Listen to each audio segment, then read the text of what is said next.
Be warned. Offense? Maybe. Who knows? Enter at your own risk.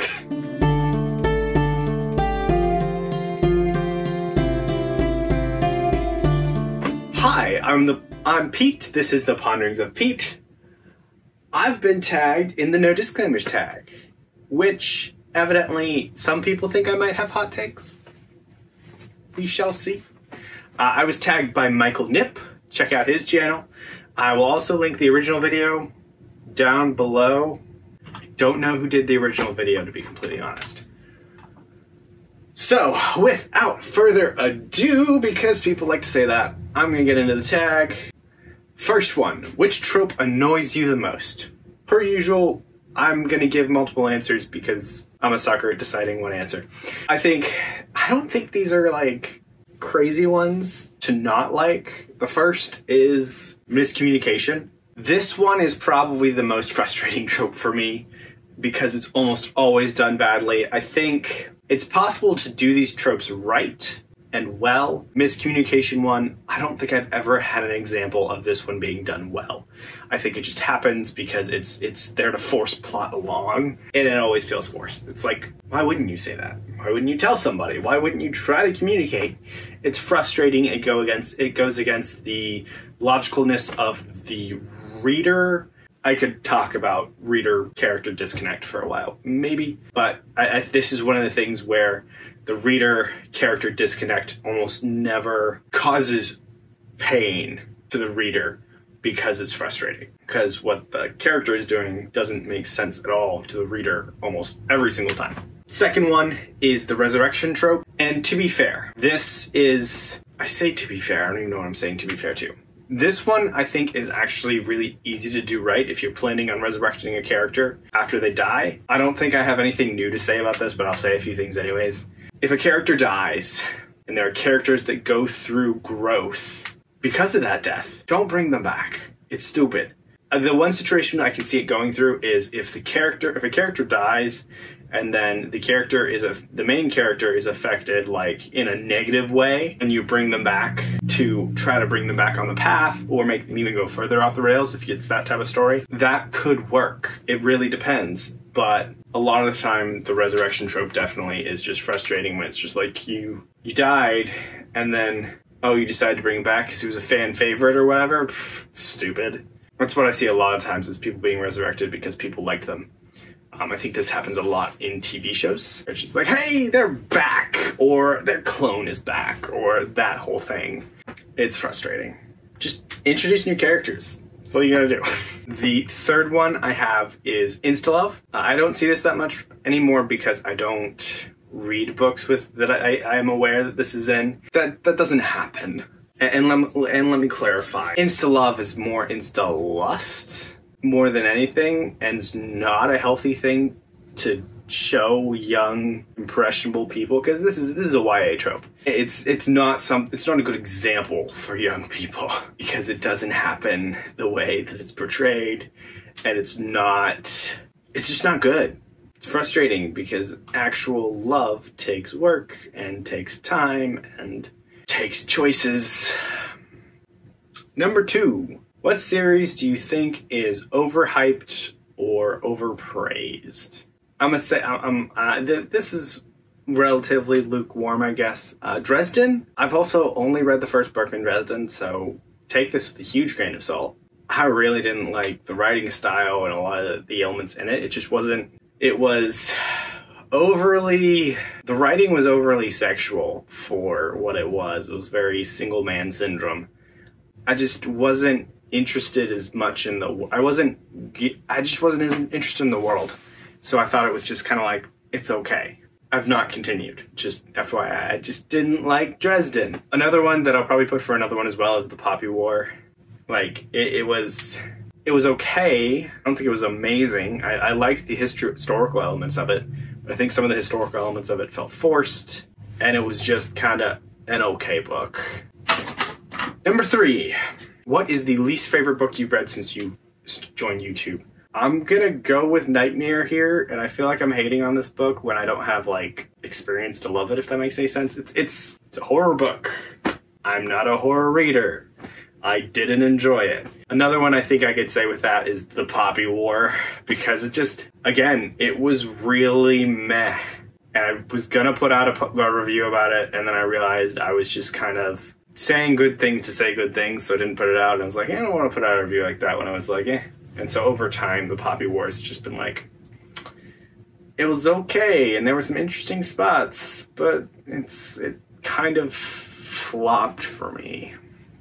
Question 4. What is a terrible ending that ruined a book for you? So I don't have any like really, really bad endings that ruined the entire book. I can't think of anything like that. But for this, I'm going to put Sword of Kaigen, and I need to tell you why. The last chapter is completely unnecessary. Like, it's just connecting it to the greater universe and serves no purpose other than to advertise ML Wong's other books. So within the story, it's just like, when we all read it on Shelf Space, the consensus was just chop off that last chapter and the book is amazing. So it didn't ruin the book, but it was an unnecessary ending. The rest of the book was fine, it was phenomenal, read it. But the last chapter is just like, Question 5. What book character do you wish was not killed off? I thought about this, and I'm gonna go back to Game of Thrones, which even if you haven't read Game of Thrones, you know that this could be a multitude of different characters. And I'm gonna go with the very first shocking death that happens at the end of book 1. Like, that's all I'm gonna say. You all know exactly who it is, but I think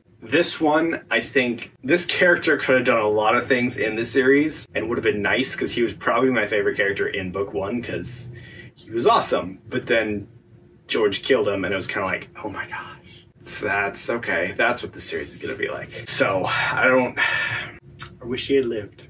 I'd have to reread it to actually like see how it affected everybody and see if it was a good death. But at the time, I was kind of like, this is kind of stupid. Okay, fine.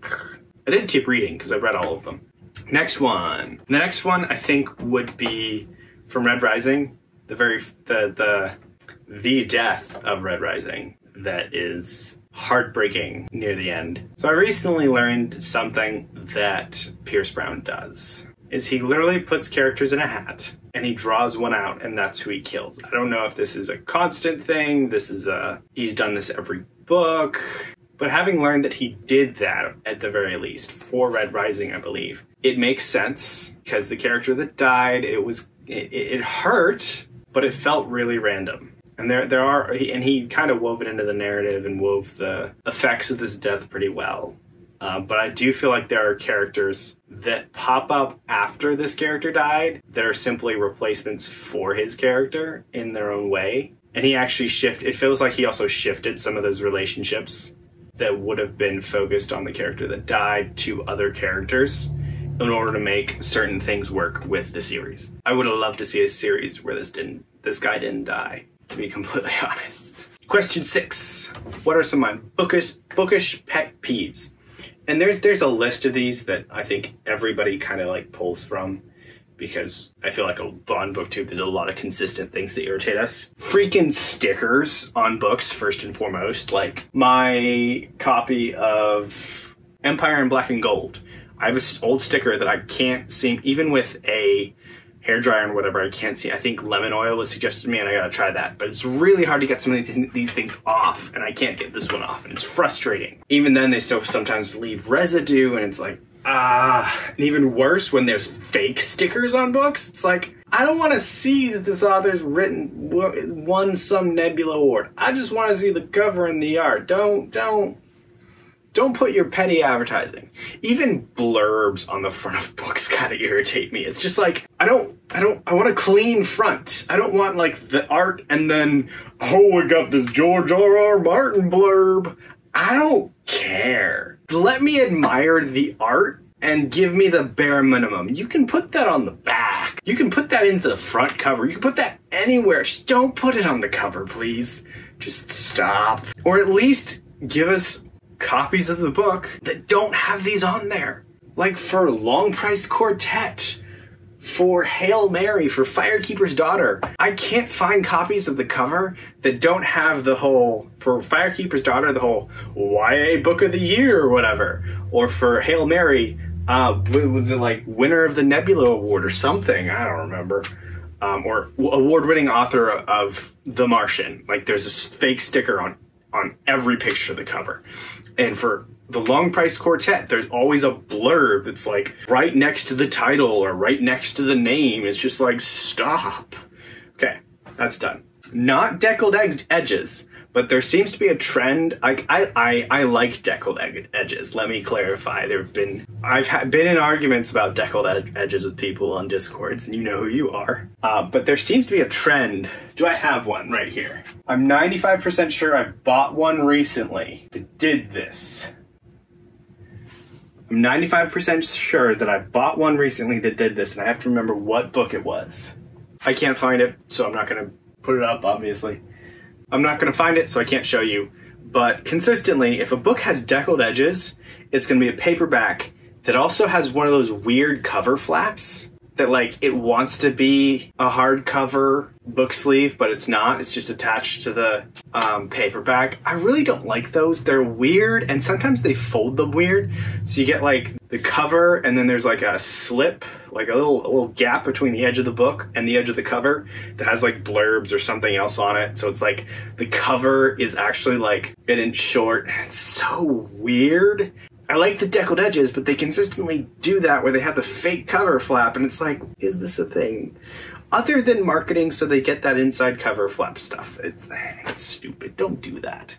On a more positive note, what are some books you think deserve more recognition?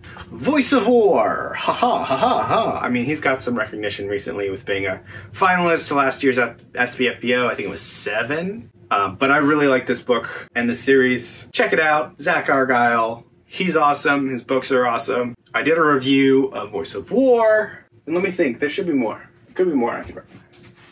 Fred, the Vampire Accountant. Such a good book. Satirical, funny, comedic, all that jazz. Reads like a bunch of short stories in this guy's life, honestly. And it's really good. I really loved it. Check it out.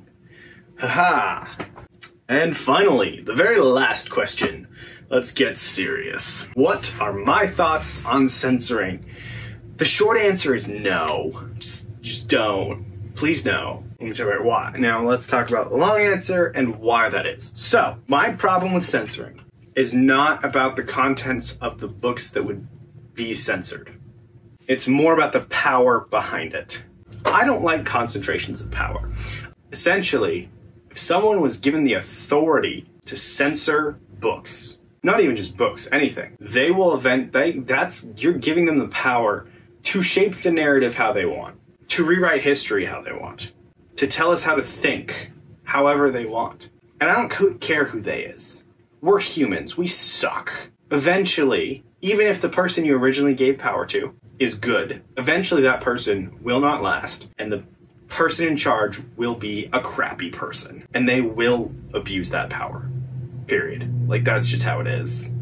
So, it's too much power to give to anybody or any government, because they're going to end up controlling how people think, which I like thinking, thank you very much, and I like thinking independently and being able to think how I want. And I don't want somebody controlling how I think or how my kids think. People have the right to be wrong. People have the right to explore the wrong ideas. I also have the right to tell them they're wrong, and the right to say, hey, you shouldn't, I have the right to convince them they're wrong. If the government censors, if I disagree with the government, despite their censoring, guess what? You're essentially end up censoring free speech. You end up censoring what people think, what you disallow people to disagree with you, which is wrong, because we move forward basically through disagreement. Like, I don't know if you guys noticed, but like, especially with the dawn of the information age and everything like that, just in the past 100 years or so, our governments get progressively more and more transitionary, less stable, because we as people, as humans, it is in our nature to try new things, basically to rebel and say, I see the flaws in the current system and I don't like it, so I'm going to create a better system, or try to create a better system. If you teach people how to think, you're basically trying to decrease the chance. It's consolidation of power, and you're keeping yourself in power more if you are censoring your people. And I think, the prime example of this is China. Let's just say this: China sucks. I could say a lot about China. Every time I see them in the news, they frustrate me. Their government is ridiculously controlling, and it's not healthy, especially when they start, you know, their whole One China initiative where they want to, you know, be the most imperialistic country that's ever been imperialist because they want to root out entire cultures from whatever and claim that certain nations are their nations when they're not. Chill. Stop. Anyways, okay, that's about all I'm going to be political at today. Have a great day, guys. Don't censor things. And yeah, that's about it.